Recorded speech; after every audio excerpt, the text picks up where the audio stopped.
LeBron in his postgame, they asked him, like, he's been here 8 years, his longest consecutive run with one team, right? I just wonder if he considers himself a Laker. Such a good question. And because I know most of the fan base doesn't, but if he considers himself a Laker, that's a weird thing. Can I push back a little bit on that? Because I will say that a lot of the fan base, including myself, didn't. Mm-hmm. And I think he's warmed me up a little bit more with what he did this season.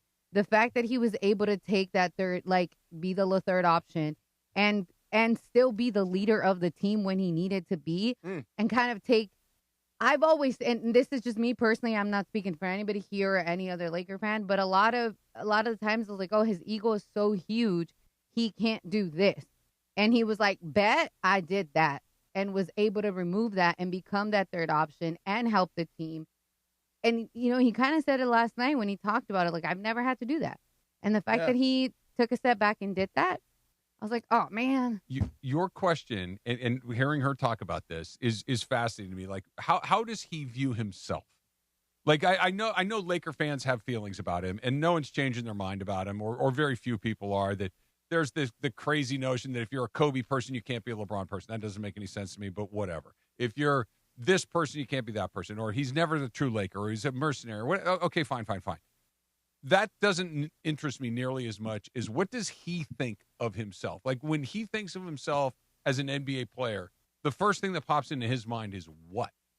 Well, they asked him. He said he's proud of his run. He brought up the championship and the way he leaned back and leaned into the question at the same time. I'm just like, I wonder, it seems like he considers himself a Laker, like he's a part of this thing.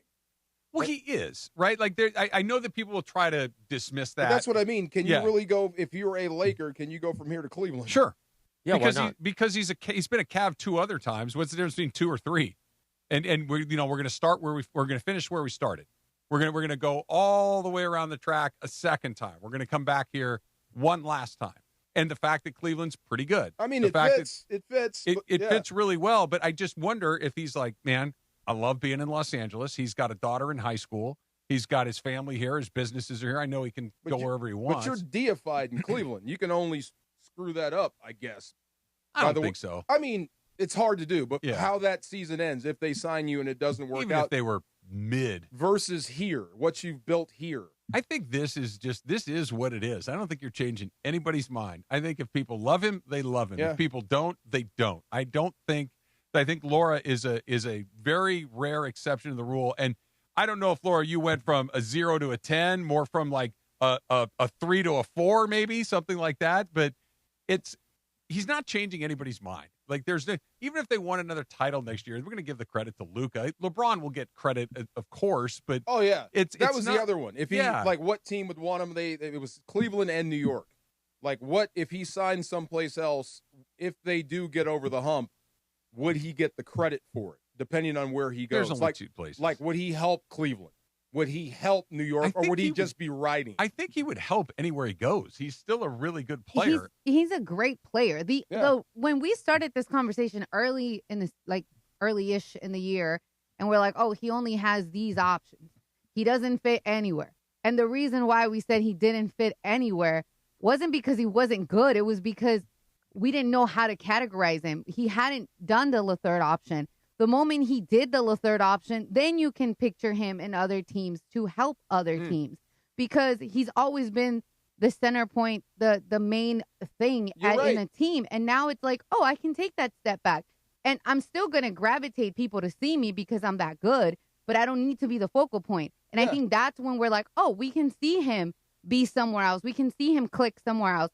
And the thing is, Trav, to go really quick to your point, I feel like a lot of people, because I wasn't a raw Laker girl, LeBron fan, it's like, oh, she's not a fan, she hates him. It's like, it's not that. I've never seen him as a Laker for my own reasons because of being very LeBron-centric, and I'm a Laker fan, not a LeBron fan, and there's a lot of LeBron fans that happen to support that. I get that. But because he was able to be about the team, in a sense, this season, I'm like, oh, that's cool.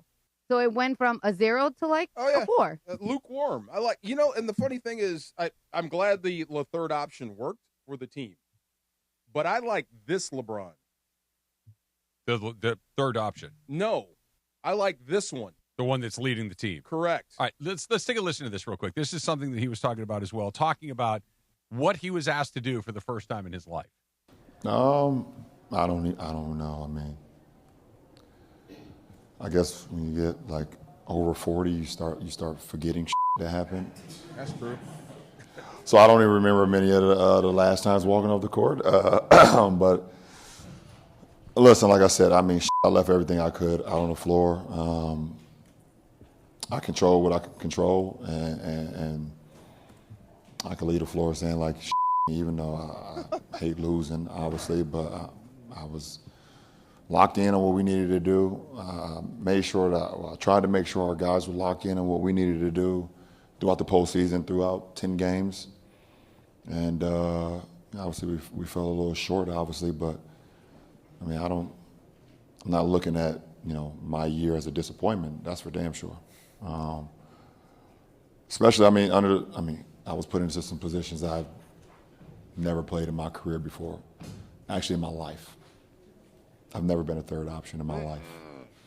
So to be able to, thrive in that role for that period of time, and then have to step back into the role that I've been accustomed with over my career, over my life, playing a sport, and be able to thrive under that, and then just my teammates allowing me to lead them under extreme circumstances, that was pretty cool for me at this stage of my career. I think that's really interesting how he said that, because the way that he started to say it, I was put into a position that I've never been asked to be in before. Like, that sounded like he was offended by the request.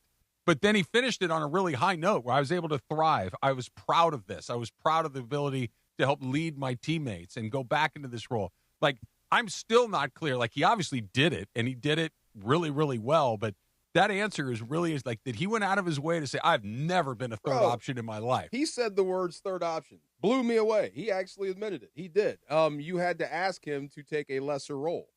That was a real conversation. I need you to take a step back so I can put these two ahead of you a little bit for the betterment of the team, and he did it. I'm sure he's never been asked to do that. No. LeBron, I need you to do less. When does that ever happen? And he was still able to do more, because shortly thereafter they needed him to do more. He found a new avenue. And he was able to do it all over again. And I wonder if that doesn't kind of change the way that, like, look, man, I still have enough fuel in this tank that I can be that guy. Maybe I can't do it every single day. I thought there was a couple of really interesting moments in that game last night where, and this kind of comes together, that what was for, let's call it 15 years, what was the most unstoppable play in basketball? LeBron James with a head of steam going to the hoop. He's either making a basket or you're fouling him, or both. Those were the only three outcomes. And you could see it last night he couldn't do it. He just couldn't get past the guy in front of him anymore. And that's not a criticism. It's just the reality of it. But he still can do it just enough. He can still lead that team just enough to where maybe I'm not ready to slide into this third option. No. Yeah, it's the right read. It's just you don't have the athleticism. The basketball IQ is there. The mind is willing, the flesh is weak. And when he does beat a guy and score, he just beat a guy that's half his age. That's incredible. Yeah. And, he continues to make the right move. But I thought that was so interesting. And it's not a championship, and it's not what Lakers are about. It's not the Laker brand. The Laker brand is about championships. But it is admirable what he did, keeping the team out of the abyss. First of all, number one, he did bring you back.